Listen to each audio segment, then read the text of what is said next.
आज सबसे पहले सबको गुड मॉर्निंग। और आज का जो टॉपिक है वह बहुत ही मजेदार टॉपिक है क्योंकि अभी सीजन आया हुआ है।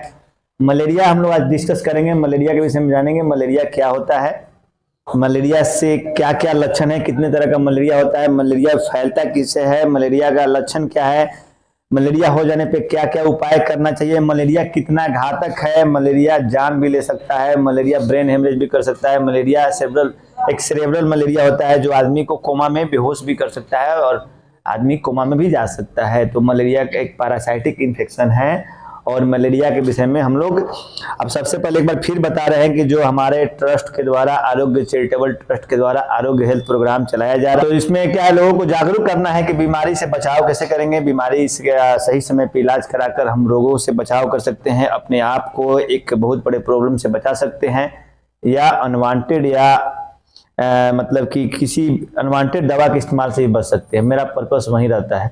तो अभी हम लोग मलेरिया के बारे में डील करेंगे। मलेरिया एक पैरासाइटिक इन्फेक्शन है जो प्रोटोजोआ कैटेगरी में, इसको ट्रॉपिकल डिजीज में हम लोग बांटते हैं। मलेरिया जिस ऑर्गेनिज्म से होता है, जिस प्रजाति से होता है, उस प्रजाति का नाम है प्लाज्मोडियम। प्लाज्मोडियम जो होता है, प्लाज्मोडियम का 4 प्रकार है जिसमें मोस्ट कॉमन जो होता है हमारे भारत में कौन सा इन्फेक्शन होता है तो प्लाज्मोडियम वाइवेक्स और प्लाज्मोडियम फैल्सिफोरम होता है। मलेरिया का प्रजाति जो भारत में सबसे ज्यादा बीमारी पैदा करता है। और प्लाज्मोडियम मलेरियाई जो होता है, चाहे और सभी प्लाज्मोडियम का और भी जो प्रजाति है वह बाहर के देशों में पाया जाता है। तो मलेरिया का एक बेल्ट होता है, एक जगह होता है जिसमें मलेरिया हमारे अगर इस क्षेत्र में है तो उस क्षेत्र के लोगों को ज्यादा प्रभावित होगा क्योंकि यह होता है मच्छर के काटने से होता है। वो भी कौन? फीमेल एनाफिलिस मच्छर जो होता है, फीमेल एनाफिलिस मच्छर अगर हमको काटेगा, अगर उसके शरीर में पहले से मलेरिया का स्पोर है, मलेरिया पैरासाइट है, तब वह हमको बीमारी पैदा करेगा। तो मेल एनाफिलिस मच्छर से मलेरिया नहीं फैलता है, पहले यह चीज जानना जरूरी है। और जब फीमेल में एनाफिलिस मच्छर जो हमको काटेगी तो उसके द्वारा हमको प्लाज्मोडियम वाइवेक्स हो सकता है या प्लाज्मोडियम फैल्सिफोरम होता है। जनरल सामान्य जो मलेरिया हमारे में होता है उसको हम लोग प्लाज्मोडियम वाइवेक्स बोलते हैं और प्लाज्मोडियम फैल्सिफोरम को हम लोग सेरेब्रल मलेरिया बोलते हैं।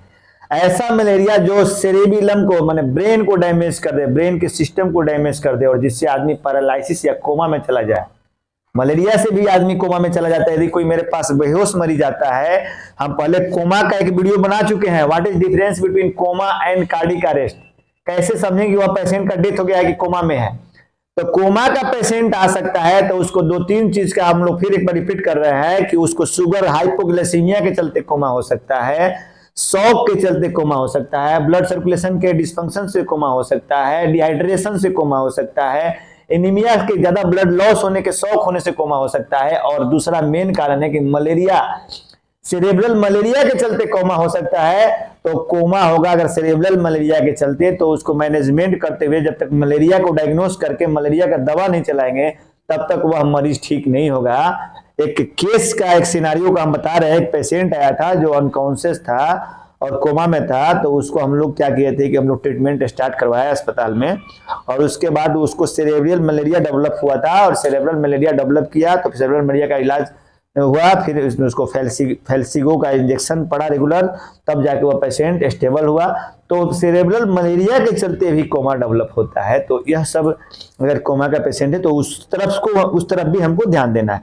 अब यह लाइफ साइकिल कैसे होगा, कैसे फीमेल एनाफिलिस मच्छर जो है वह हमारे में बीमारी पैदा कर सकती है, इसको थोड़ा सा 1 मिनट में शॉर्ट टर्म में, इसका तो बहुत बड़ा सा है लेकिन अभी हमारा वीडियो में हम पूरा लेक्चर नहीं दे सकते हैं। मेरा क्या है कि मेन थीम बताना है और सिम्टम बताना है, कैसे फैलता है बताना है, कैसे रोकना है बताना है, प्राइमरी इलाज बता सकते हैं और वो बेहतर इलाज के लिए डॉक्टर मतलब जो भी उसका स्पेशलिस्ट है उसके पास आपको जाना है, मिलना है। तो यह एक जानकारी के लिए है और पढ़ने वाले लड़के के लिए भी है। तो सबसे पहले क्या होता है कि ह्यूमन साइकिल होता है, मस्कीटो साइकिल होता है। जब किसी फीमेल एनाफिलिस मच्छर के भीतर जो होता है स्पोरोजोइड अपना जो होता है, मतलब उसका जो मलेरिया का जो फॉर्म होता है उस स्पोरोजोइड फॉर्म में होता है, वह जो हमारे शरीर में जब हमको कोई फीमेल एनाफिलिस मच्छर हमको काटेगी, बाइट करेगी, तो बाइटिंग के समय जब वह ब्लड से हमको, ब्लड जब हमारे स्किन में अपना पेनिट्रेट करेगी, अपना सिग्नल मतलब कि अपना उसका जो होता है पेनिट्रेशन करेगी, जब यहाँ पे लगा के स्किन के जो छिद्र है, स्वेट ग्लैंड का जो छिद्र है, वहां से वो पेनिट्रेट करके अपना सूंड जो है हमारे ब्लड स्ट्रीम में डायरेक्ट डालेगी। तो जब वो ब्लड सक करना स्टार्ट करती है तो उसी समय अपना स्पोरोजोइड छोड़ देती है। मलेरिया का स्पोरोजोइड मैंने उसका अंडा जो उसके पेट में पहले से है, फीमेल एनाफिलीज मच्छर के पेट में जो मलेरिया जिसको पड़ा हुआ है, तो वह अपने पेट छोड़ देगी। और जब ह्यूमन के ब्लड में वह जाएगा, मतलब क्या हो कि आधा से 1 घंटा में क्या हुआ कि जैसे वो ब्लड में छोड़ेगी, तो ब्लड का काम क्या है, circulate in our body. Blood क्या करता है, ब्लड क्लोज सिस्टम में सर्कुलेट करना है, ऑक्सीजन को ले जाता है, न्यूट्रिएंट्स को ले जाता है, सारा चीज को ले जाता है, विटामिन को ले जाता है, मिनरल्स को ले जाता है, वेस्ट प्रोडक्ट को निकालता है। तो यह जितना बैक्टीरिया वायरस आएगा उसको भी सर्कुलेट करेगा ना। तो ये जो अपना छोड़ दिया पेनिट्रेट करके, तो उसका स्पोरोजोइड को सर्कुलेट करके क्या करेगा, आधा घंटा में कहां पहुंचा देगा, लीवर के पास। और लीवर के पास वह 8 दिन तक रहता है। वह जो मलेरिया का स्पोरोजोइड फॉर्म जो है वह लीवर के पास 8 दिन तक जमा रहता है। और वहीं पे वह अपना अंडा से, जैसे कैसे अंडा से डेवलप होता है, सब चीज होता है, जैसे मुर्गी का है तो अंडा से अपना फॉर्म है कैसे डेवलप होता है, तो इसका स्पोरोजोइड फॉर्म से और सब फॉर्म जितना भी डेवलप होता है, मेरोजोइड्स फॉर्म, स्काइजोनेट फॉर्म या जो भी फॉर्म जो होता है, तो वह क्या करता है, लीवर में 8 दिन में डेवलप करता है। और जब फॉर्म डेवलप लीवर में हो जाएगा तो लीवर के बाद वह पूरे बॉडी में सर्कुलेट होने लगेगा। कुछ दिनों में 24 से 48 घंटे के बाद क्या करेगा, लीवर वो स्प्लीन में, ब्लड के पेरिकेमा में, जब उसका जब अपना पालन पोषण करके जब तैयार हो जाएगा, मनुष्य के ब्लड में लीवर में रहेगा, इसलिए जो उसका नाम पड़ा है पैरासाइट। पैरासाइट का मतलब क्या होता है, पारा प्लस साइट, माने जो अपना खाना के लिए, पीना के लिए, जीने के लिए, आवास के लिए दूसरे पर निर्भर है। वो मच्छर लाके हमारे ब्लड में छोड़ दिया, हमारे ब्लड से जाके क्या किया, लीवर में चला गया, वहां पे अपना घर बना लिया, रहने का घर मिल गया, खाने को ब्लड मिल गया, एटमॉस्फेयर मिल गया, टेम्परेचर मिल गया, वो अपना प्रजाति डेवलप करने लगा। और वहां पर उसका विकास हो जाएगा, अपना फॉर्म में आ जाएगा। जैसे उसका फॉर्म में आ जाएगा, यानी खा पी के बरियार हो जाएगा, क्या करेगा, ब्लड में सर्कुलेट करेगा, तो इसे सिम्टम स्टार्ट कर देगा बॉडी में, तब जाके सिम्टम स्टार्ट होगा। और क्या क्या सिम्टम होगा, तो इस सिम्टम को हम लोग समझेंगे क्या क्या सिम्टम प्रस्तुत करेगा। तो पैरासाइट मतलब कुछ लोग भी पैरासाइट होते हैं जो दूसरे पे कम्युनिक खाते हैं, दूसरे पे पलते पुसते हैं, बाद में उसी को नुकसान पहुंचाते हैं। तो हम लोग कभी कभी मेडिकल टर्म में से बोलते हैं ही इज पैरासाइट मैन, मतलब कि पैरासाइट क्या करता है कि कहीं भी पैरासाइट क्या क्या चीज है, तो हुक वार्म पैरासाइट है, राउंड वार्म पैरासाइट है, मलेरिया पैरासाइट है, कालाजार पैरासाइट है, मुड़ी में माथा में पाए जाने वाले जो पैरासाइट है, हमारे माथा में रहेगा, हमारे खून को पिएगा, हमारे खूब मसल, खूब रेशेदार, खूब मखमल ऐसा केस में खूब अच्छा से रहेगा है, हमारे ब्लड का खून चूस रहा है, हम दूर से खोजवा रहे हैं, हमको मालूम ही नहीं पड़ रहा है कि क्या कर रहा है हमारे, वो अपना ब्लड चूस रहा है। यहाँ आदमी किसी का ब्लड थोड़ा सा चूस ले तो मार हो जाएगा, है मार हो जाएगा, लड़ाई हो जाएगी, साला हमारा ब्लड तुम चूसता है। और देखो पैरासाइट ब्लड चूस रहा है, पता नहीं लग रहा है, पेट में पाया जाता है हुकवार, वो क्या करता है, धीरे से उसको जब भूख लगेगा सूंड अपना फैलाएगा और टक दे वहां पे ब्लड वेसल बच जाएगा, वहां से ब्लड सक कर लेगा। एक हुकवार में एक दिन में 0.5 ml ब्लड सक करता है, 0.5 ml ब्लड सक करता है एक हुकवार। उस पेशेंट को एनीमिया हो जाएगा, हम हुकवार में पढ़ाएंगे, पूरा शरीर का खून पी लेगा, 1 महीना में मालूम चला रही है क्या हुआ हमको, मरीज को चक्कर लगेगा, देखा भाई एनीमिया हो गया, हीमोग्लोबिन 7-8 ग्राम हो गया, ये क्या हो गया, खून कहाँ गया, ना ऊपर से गिर रहा है, ना नीचे से गिर रहा है, ना मुंह पर गिर रहा है, ना नाक पर गिर रहा है, तो गया कहाँ, खून जल गया। हाँ, तो पैरासाइट के चलते भी ब्लड का लॉस होता है, तो इसमें हम लोग एंटी हेलमिन्स का दवा चलाते हैं। अब हम लोग मलेरिया का बात कर रहे हैं, टॉपिक से भटक रहे हैं, अब राउंड 1 में नहीं जाएंगे। अब देखिए मलेरिया का जो सिम्टम होगा शरीर में, वह क्या क्या सिम्टम प्रोड्यूस करेगा। तो मलेरिया का हम लोग सबसे पहले प्लाज्मोडियम वाइवेक्स के चलते जो इन्फेक्शन होता है, जो मलेरिया होता है, उससे उसके रिगार्डिंग हम लोग बात करेंगे कि यह मलेरिया जो हमारे शरीर में इसका स्पोरोजाइट प्रोड्यूस करेगा, तो इसका इंक्यूबेशन पीरियड होता है 10 से 14 दिन, मतलब कि हमारे शरीर में आने के 10 से 14 दिन के भीतर बाद में बीमार करेगा। हमको ये बड़ा काट लिया मलेरिया, तो हमको अभी नहीं सिम्टम आ जाएगा, जाड़ा बुखार मलेरिया हो जाएगा, वो तो गया पहले 8 दिन का किया रहा, वो रईस किशन जाके अपना रूम पकड़ लिया, मालूम नहीं है। शरीर का सबसे इंपॉर्टेंट ऑर्गन कहाँ पर है, तो सबसे बड़ा ग्लैंड, सबसे महारथी के पास जाके घर बना लिया कि इसके पास कोनो शॉर्ट में नहीं करेगा, लीवर में। लीवर से अपना डेवलप स्टार्ट कर दिया, तो 10 से 14 दिन बाद जब शरीर में पूरा अपना संख्या बढ़ा लेगा अपना एडल्ट फॉर्म में आ जाएगा, तब अपना ब्लड में इंफेक्शन पैदा करेगा, ब्लड में सेप्टिसीमिया डेवलप करेगा, ब्लड का टेम्परेचर इंक्रीज करेगा, तब सिम्टम प्रोड्यूस होना स्टार्ट करेगा। तो यह इसका इंक्यूबेशन पीरियड का काम है। तो अब देखिए कि इसीलिए मलेरिया के मरीज को क्या होता है, स्प्लीनोमेगाली और हेपेटोमेगाली ज्यादा मिलता है। 5वें दिन से उसका लीवर पल्पेबल होने का, लीवर को सबसे पहले तो किसको डैमेज किया, जिसके पास रो रहा था दोनों ऑर्गन के पास ना, सबसे पहले वह ऑर्गन को डैमेज करेगा। लीवर में लीवर चेक करोगे तो उसका जॉन्डिस मिलेगा, लीवर का साइज बढ़ा हुआ मिलेगा, स्प्लीन का साइज मिलेगा, यानी हेपेटोमेगाली और स्प्लीनोमेगाली भी डेवलप कर देगा। अब देखिए कि क्या हुआ कि जब इसे कि सबसे पहले क्या हुआ कि जो भी चीज होगा एकाएक होगा, पता नहीं लगेगा, मच्छर एकाएक कटेगा, ऑन सेट सडन होगा, इंक्यूबेशन पीरियड 10 से 14 दिन होगा। पेशेंट को क्या क्या सिम्टम में स्टार्ट होगा, आप देखिए सबसे पहले पेशेंट को लगेगा बहुत कमजोरी है, पेशेंट का देह हाथ में दर्द होने लगेगा उसको एकदम देह हाथ में दर्द कर रहा है, कहेगा मर जाएगा, बहुत देह हाथ दर्द करता है, बहुत टटाता है, बेचैनी लग रहा है, बेचैनी ऐसी लग रहा है, मन का मियाज उखबिक हो रहा है, और शरीर के पूरे ज्वाइंट में, शरीर के सारे भाग में दर्द होना स्टार्ट हो जाएगा। और उसके साथ उसको किसी भी काम में मन नहीं लगेगा, मन करेगा उछन यहाँ बैठे वहां बैठे वहां बैठे, नोजिया भी आएगा, जी मिचलाएगा, उल्टी भी हो सकता है, नोजिया एंड वोमिटिंग टेंडेंसी रहेगा, और पेट में दर्द, मरोड़ मरोड़ के पेट में दर्द होगा, मुंह सूखा रहेगा, सूखा खांसी आ सकता है उस पेशेंट को। और उसका जो बुखार चढ़ेगा ना, उसका स्टेज है कोल्ड स्टेज, उसके बाद hot stage, sweating stage. Malaria का मरीज जो भी है उस पर एक चीज का ध्यान देना है कि मलेरिया को कैसे डायग्नोस हो जाएगा, कि जब मलेरिया का बुखार आएगा तो इसको इतना ठंडा लगेगा, इतना ठंडा लगेगा कि लगेगा 2-4 को रजाई उड़ा दे, गर्मी होता है जाड़ा हो, अब उसको पकड़ने से भी वो पेशेंट कांपते रहेगा।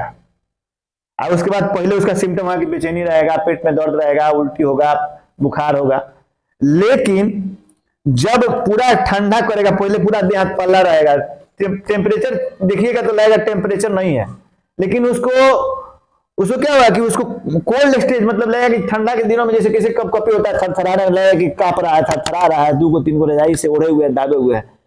तो जब उसका पैरासाइट ब्लड में सर्कुलेट करता है तो अपना टॉक्सिन छोड़ता है, अपना विष छोड़ता है, तो रहेगा तो खुरपात करेगा, अब जो जैसा है वैसा काम करेगा। तो जब टॉक्सिन छोड़ेगा तो ब्लड में जब टॉक्सिन छोड़ता है तो वह टॉक्सिन ब्लड के सारे भाग में चला जाता है, ब्रेन में, हार्ट में, स्प्लीन में, लीवर में, ब्लड के द्वारा। तो जैसे टॉक्सिन अपना क्रिएट करेगा तो स्वेटिंग, सबसे पहला इसका जो मलेरिया का जो ब्लड में टॉक्सिन छोड़ेगा तो उसका मलेरिया का फॉर्म स्टार्ट होगा, तो सबसे बड़ा कोल्ड स्टेज स्टार्ट होगा। कोल्ड स्टेज में क्या होगा, पेशेंट को जो है बहुत ज्यादा सीवियर मतलब कि रिगर के साथ, मतलब जाड़ा के साथ बुखार आ रहा है, किसी को पेशेंट को कैसे बुखार आ होता, तो जाड़ा के साथ बुखार आ रहा है, तो जाड़ा के साथ बुखार आ रहा है कि यानी कि आपको मलेरिया हो सकता है, जरूरी नहीं है कि है। तो जाड़ा करके बुखार आएगा, वो बहुत बिजोड़ जाड़ा करके बुखार आता है।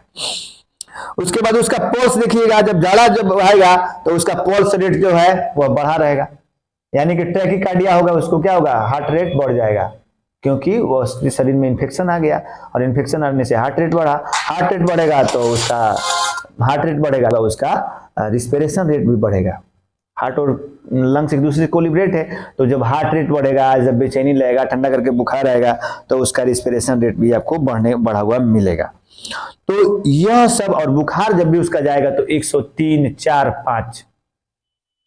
जब ठंडा वाला स्टेज खत्म होगा तब टेम्परेचर बढ़ना स्टार्ट होगा, जैसे कुछ कपकपी कम हो जाएगा, देह पहले ठंडा था, कपकपी से स्टार्ट हुआ, खूब कूद रहा है पेशेंट, आपको खूब उसको 1 साल 2 साल 3 साल 4 साल सब ओढ़ा रहे हैं, रजाई उड़ा रहे हैं, पकड़े हुए हैं। जैसे उसके शरीर में धीरे धीरे गर्मी स्टार्ट हुआ, उसके बाद उसके शरीर में क्या हुआ, टेम्परेचर उसके शरीर में लगेगा, आग फेंकने लगा, और यह सब बुखार में आधा 1 घंटा लगता है। कोई दवा दीजिएगा तो धीरे धीरे, इतना तुरंत नहीं डाउन होगा। अब जब उसको क्या बोलेंगे, हॉट स्टेज, क्या बोलेंगे, एक हुआ कोल्ड स्टेज, दूसरा क्या हो गया, हॉट स्टेज। अब हॉट स्टेज में क्या हुआ कि पेशेंट का शरीर पूरा गर्म हो जाएगा, लग रहा है आग बिक रहा है, जितना बिछावन का कपड़ा उपड़ा है सब लग रहा है कि गर्म हो गया है, तावा के ऐसा दिख गया है।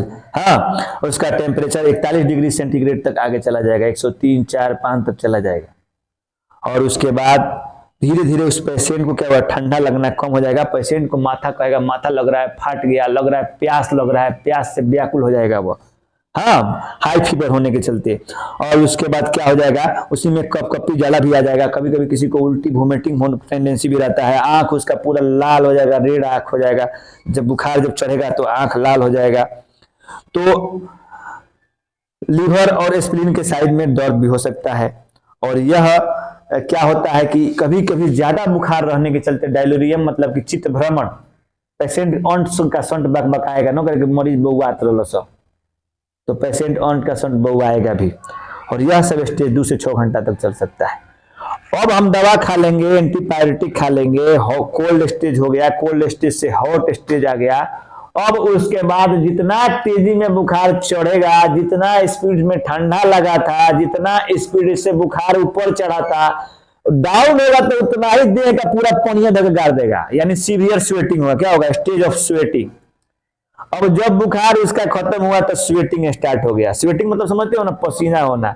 तो उस मरीज को क्या हुआ कि लगे कि पानी से नहा के आया हुआ है, पूरा कपड़ा गंजी, या उसी में क्या करता है कोई कोई रजाई में दबले रहता है कि भाई पसीना हो रहा है तो इसी में रहो, तो उसका पूरा बॉडी का पानी गिर जाएगा तो आदमी का मौत भी हो सकता है। तो उसके अनुसार उसको पानी देना है, पीना है, इलेक्ट्रोलाइट को मेंटेन करना है, इलेक्ट्रोलाइट घोल घोल के देना है। तो पहला स्टेज हुआ कोल्ड स्टेज, झाड़ा करके बुखार आया। दूसरा स्टेज में पूरा बॉडी का टेम्परेचर हाई टेम्परेचर हो गया, पेशेंट का पूरा बॉडी लग गया कि आग के आग ताप रहे हैं वैसे गर्म हो गया। फिर जब फीवर स्टार्ट हुआ तो उतना ही स्पीड से उसको स्वेटिंग होगा, उतना ही तेज उसके शरीर से स्वेट निकलेगा, पूरा देह हाथ उसके बाद पल्ला हो जाएगा। 2 से 4 घंटे का समय लगता है स्वेटिंग स्टेज, 2 घंटा से 4 घंटे तक उसको पसीने होते रह जाएगा लगेगा। उसका टेम्परेचर तब चेक करोगे तो हाइपोथर्मिया दिखाई देगा, 94, 95, 93। शुरू में गया, स्टार्ट हुआ, फिर उसके बाद गया 103, 4 तक, फिर आके फिर देह से पूरा गायब हो गया। और हर 12 से 24 घंटा पर इसका टेम्परेचर जो होता है वह आएगा जाएगा, मलेरिया का सिम्टम है। लेकिन एक टाइम फिक्स होगा और उसी टाइम में आएगा। इतना दूध पिए अब तो यह देख लिए हम, अब उस मरीज का जो हम सिम्टम देख लिए, अब हम मरीज का साइन देखेंगे।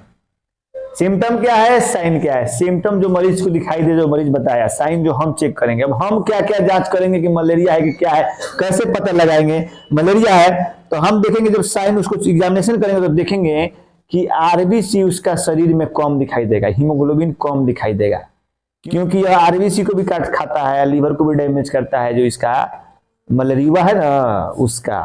और दूसरा क्या करेगा, जॉन्डिस क्रिएट करेगा, यानी जॉन्डिस का भी लक्षण दिखाई देगा। पेशाब पीला होना, जॉन्डिस का 4 लक्षण बताए थे ना, जॉन्डिस पढ़ाए थे। पेशाब पीला होना, सीरम देह में ब्लड में पीलापन आएगा, पेशाब पीला होना, आंख पीला होना, पसीना पीना होना, यानी कि उसको बुखार के साथ ज्यादा करके भी आ रहा है तो लीवर को भी डैमेज कर सकता है, जॉन्डिस भी डेवलप कर सकता है। लीवर जिसको देखने आता है तो लीवर पल पेपल आएगा, 3 चौथा रोज में लीवर का साइज बढ़ जाता है, हेपेटोमेगाली हो जाएगा, लीवर पल पेपल हो जाएगा, लीवर पलपेट करेगा, लगेगा कि लीवर पलपेट हो रहा है, स्प्लीन पलपेट होगा। तो यह सब चीज चेक करके हम क्लिनिकल जो है साइन से हम पता लगा सकते हैं कि मे बी मलेरिया है। और इसके लिए जांच क्या क्या कराएंगे, तो इसके लिए जांच हम लोग क्या क्या कराएंगे। सबसे पहले हम लोग क्या करेंगे, सीबीसी करेंगे। सीबीसी करेंगे तो देखेंगे पेशेंट को हम लोग क्या है, ल्यूकोसाइटोसिस है और मोनोसाइट बढ़ा हुआ है, और नर्मोसाइटिक नर्मोक्रोनिक एनीमिया डेवलप हो सकता है मलेरिया वाले पेशेंट को। और बायोकेमिकल चेक करेंगे, टेस्ट करेंगे, आजकल तो आ गया है बायोकेमिकल टेस्ट में हम लोग क्या क्या करेंगे, जॉन्डिस का जांच कराएंगे, एलएफटी कराएंगे। और आजकल जो मलेरिया के लिए क्या आ गया है कि मलेरिया की फॉर किट, उसमें क्या होता है कि मलेरिया जो सीरम 2 बूंद ड्रॉप डाला जाता है तो मलेरिया प्लाज्मोडियम होता है, फैल्सिफोरम होता है। प्लाज्मोडियम का मतलब जनरल मलेरिया, फैल्सिफोरम का मतलब सेरेब्रल मलेरिया, मस्तिष्क ज्वर वाला मलेरिया। किसी किसी में दोनों आता है, किसी में एक आता है, ठीक है ना। तो वह हमको आएगा तो हम लोग पॉजिटिव रिजल्ट देंगे। दूसरा चीज क्या है कि पहले जो जिसमें किट नहीं निकला था, लेकिन सबसे ऑथेंटिक वही है कि जिस समय मलेरिया का वो अपना उत्पात मचाना स्टार्ट किया, जैसे मानते हैं कोई आया क्रिमिनल है घर में उत्पात मचा रहा था, जिस पीरियड में उत्पात मचा रहा है उस पीरियड का मेन चीज होता है। तो जब हमको फीवर का एपिसोड चढ़ा हुआ है, जब हमको 103-4 डिग्री बुखार है, उस समय यदि हम ब्लड पेशेंट का लेंगे तब जाके ब्लड में हमको दिखाई देगा, उसको माइक्रोस्कोप पे देखेंगे तब फिर तो मलेरिया का पैरासाइट दिखाई देगा। और नहीं तो जैसे बुखार गायब हो जाएगा तो कहाँ चला जाएगा सारा, फिर लीवर के पास जाएंगे, जाके छुप जाएगा, वो ब्लड सर्कुलेशन में दिखाई नहीं देगा। ब्लड चेक कराइएगा तो ब्लड में आ रहा है प्लाज्मा मलेरिया निगेटिव, तो इसका मतलब ये नहीं है कि मलेरिया निगेटिव है, उसको और मेथड में जाना पड़ेगा, और चीज क्लिनिकली टेस्ट करना पड़ेगा, एक्सपीरियंस का बात है, डॉक्टर का अपना नॉलेज का बात है, तो यह सब चीज होता है। एक पेशेंट का है, उसको कालाजार बुखार ऐसे ही आ रहा था, कंट्रोल नहीं हो रहा था, मलेरिया का कोई भी जांच में पॉजिटिव नहीं आ रहा था, टाइफाइड पॉजिटिव आ रहा था, फॉल्स पॉजिटिव आता है। आजकल क्या है कि खुलेआम बता रहे हैं कि सब गांव देहात में क्या किया है कि सबको टाइफाइड पॉजिटिव निकालता है। एक दिन से बुखार लग गया टाइफाइड हो गया है, 2 दिन से बुखार लग गया टाइफाइड हो गया, मार मोनोसेफ, मार ओडिसेफ, लीवर डैमेज हो, किडनी डैमेज हो, कुछ डैमेज हो, डैमेज कर दो उसको। मरीज को भी एक दिन में एब्सेंट चाहिए रिलीज। परदुमंत उस मैच में उसको फीवर आ रहा था, हम टैबलेट लिखे 3 दिन 2 दिन और नहीं ठीक हुआ, कल से ओडिसेफ अटैक आ जा रहा है, शरीर पूरा दवाई काटी हुई, तो एक दिन में ठीक हो गया। समझा? बिना डायग्नोसिस किया एक दिन में टाइफाइड पॉजिटिव आ गया, तो क्या बताइएगा? तो उसको कोई टेस्ट पॉजिटिव नहीं आ रहा था, कालाजार भी चेक करा लिया, अंतिम में जाके हम लोग एम्स भेज दिए उसको। एम्स में क्या क्या मलेरिया का दवा चलाया और उससे पेशेंट क्योर हुआ। तो कभी कभी डॉक्टर अपने एक्सपीरियंस, वो तो अपना क्लिनिकल साइन और सिम्टम देख के भी ट्रीटमेंट करता है, तो वो आगे क्या चीज है।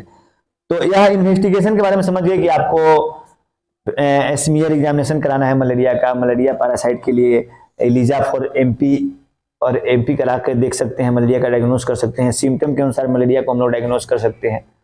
तो यह जो हो गया वह प्लाज्मोडियम वाइवेक्स मलेरिया का लक्षण, साइन, सिम्टम, इन्वेस्टिगेशन।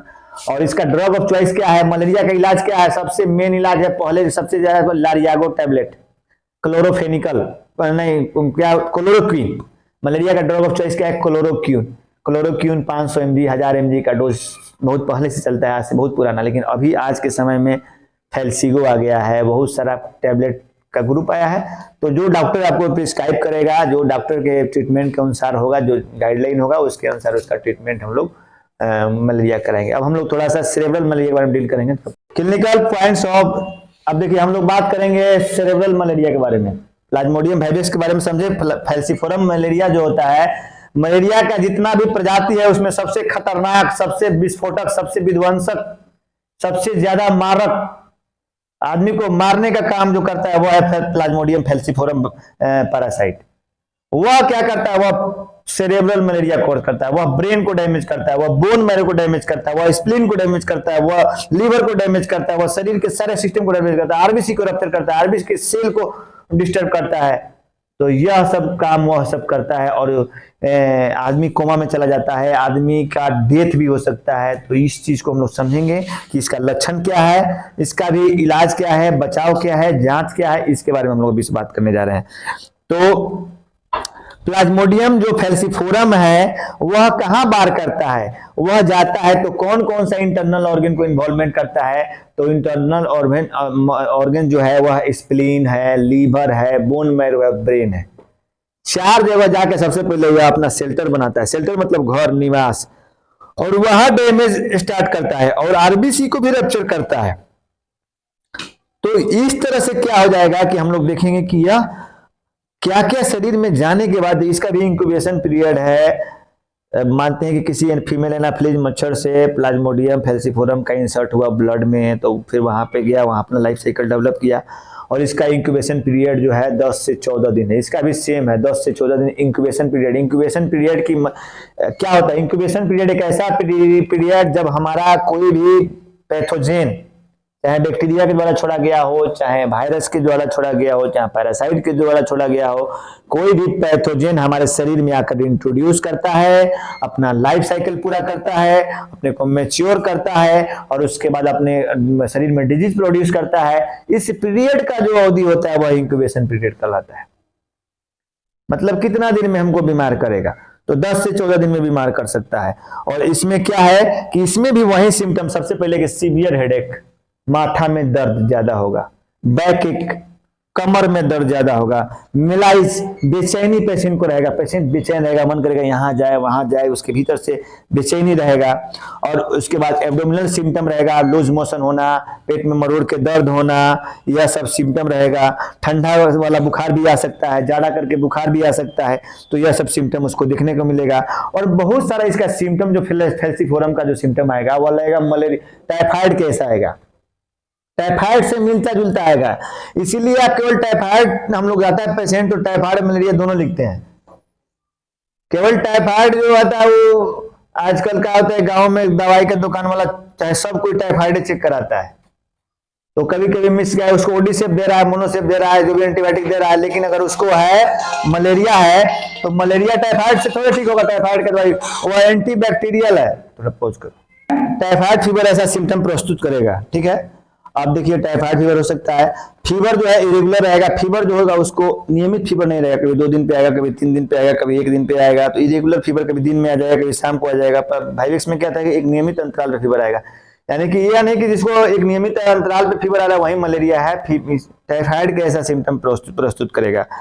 तो यह सब चीज ध्यान देना है कि यह, और उसके बाद यह हेपेटोमेगाली यह भी कॉज करेगा, स्प्लीनोमेगाली कॉज करेगा, यानी कि लीवर का साइज बढ़ जाएगा, स्प्लीन का साइज बढ़ जाएगा।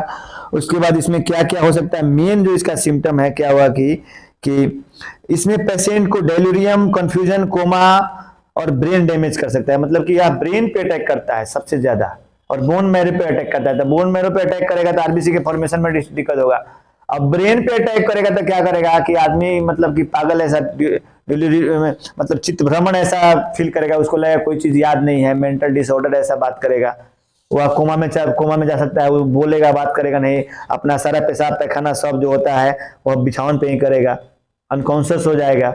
ब्रेन को डैमेज कर सकता है यहाँ पे फैल्सिफोरम मलेरिया, लीवर को डैमेज कर सकता है, रिस्पिरेटरी ट्रैक इन्फेक्शन में सेकेंडरी इन्फेक्शन डेवलप कर सकता है, upper respiratory tract infection, lower respiratory tract infection कर सकता है, किडनी को डैमेज, रीनल को डैमेज कर सकता है, इंटेस्टाइन को डैमेज कर सकता है, लीवर फंक्शन को डिसऑर्डर कर सकता है, वोमिटिंग हो सकता है। इस पे फैल्सिफोरम के मलेरिया के पेशेंट में क्या होगा, वोमिटिंग का सिम्टम रह सकता है, उसको एनीमिया का सिम्टम रह सकता है, जॉन्डिस का सिम्टम रह सकता है, और कभी कभी सर्कुलेटरी कोलैप्स भी देखने को मिलता है। सर्कुलेटरी कोलैप्स मतलब समझे ना कि सर्कुलेशन फेलियर, कोलैप्स हो जाना, तो यह सब सिम्टम भी देखने को मिलता है।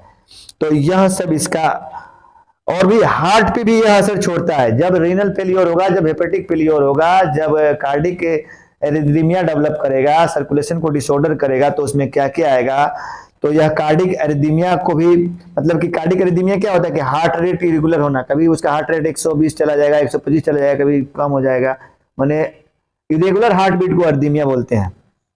वाटर और इलेक्ट्रोलाइट का अनबैलेंस होगा, क्योंकि स्वेटिंग ज्यादा होने के चलते, फीवर ज्यादा होने के चलते उसके शरीर में सोडियम पोटेशियम की कमी हो सकती है। मेटाबॉलिक एसिडोसिस हो जाएगा, सोडियम पोटेशियम जो है ब्लड का पीएच है, ये सब मेटाबॉलिक एसिडोसिस में होता है, तो यह सब गड़बड़ा सकता है। स्प्लीन रप्चर हो सकता है, हिमोलाइटिक एनीमिया हो सकता है, क्योंकि बोन मैरो को डिस्टर्ब किया तो आरबीसी का फॉर्मेशन में दिक्कत होगा। फॉर्मेशन ऑफ आरबीसी के चलते जो एनीमिया होता है उसको हेमोलाइटिक एनीमिया बोलते हैं। तो हाइपोग्लाइसीमिया भी डेवलप कर सकता है, पेशेंट का शरीर में ब्लड ग्लूकोज का लेवल कम हो सकता है। तो इतना चीज फैल्सिफोरम मलेरिया करेगा, इसका सिम्टम है। तो इसको भी जांच करने के लिए हम लोग क्या करेंगे, वहीं टोटल काउंट करेंगे, लीवर फंक्शन टेस्ट करेंगे, जो जो सिम्टोमेटिक जांच है वो सिम्टोमेटिक जांच करेंगे, एलिजा फॉर मलेरिया एमपी और एमएफ करेंगे। उसके बाद क्या करेंगे, ब्लड स्मीयर के द्वारा मलेरिया का पता लगाएंगे। उसके बाद उसका ट्रीटमेंट भी वही है, सेरेब्रल मलेरिया का ट्रीटमेंट जो है फैल्सिगो ग्रुप का दवा आता है, और लारियागो भी फैल्सिफोरम और प्लाज्मोडियम और फैल्सिफोरम दोनों मलेरिया में काम करता है। लारियागो का होता है क्लोरोक्विन टैबलेट जो होता है। तो पहले ड्रग ऑफ चॉइस यही था, तो मतलब इलाज सेम है, जांच सेम है, सिम्टम थोड़ा सा अलग अलग सब में दोनों में होगा। यही दोनों घातक मलेरिया है जो भारत में सबसे ज्यादा इफेक्ट करता है, हमारे बिहार में इफेक्ट करता है, और इसमें सेरेब्रल मलेरिया के चलते प्रति वर्ष बहुत सारे लोगों की जान जाती है। तो इस चीज को समझना है, सही समय पे बीमारी का पता लगाना है, सही समय पे इलाज करना है, सही समय पे दवा लेना है। ज्यादा सीरियस होने पर, ज्यादा बीमारी को समझ में आने पर डायग्नोसिस, मतलब कि अपने से अगर हमको लग रहा है कि मलेरिया है, टाइफाइड है, जो भी चीज है उससे रिलेटेड डॉक्टर से मिलना है, उसका सलाह लेना है। जय हिंद, जय भारत। चलिए।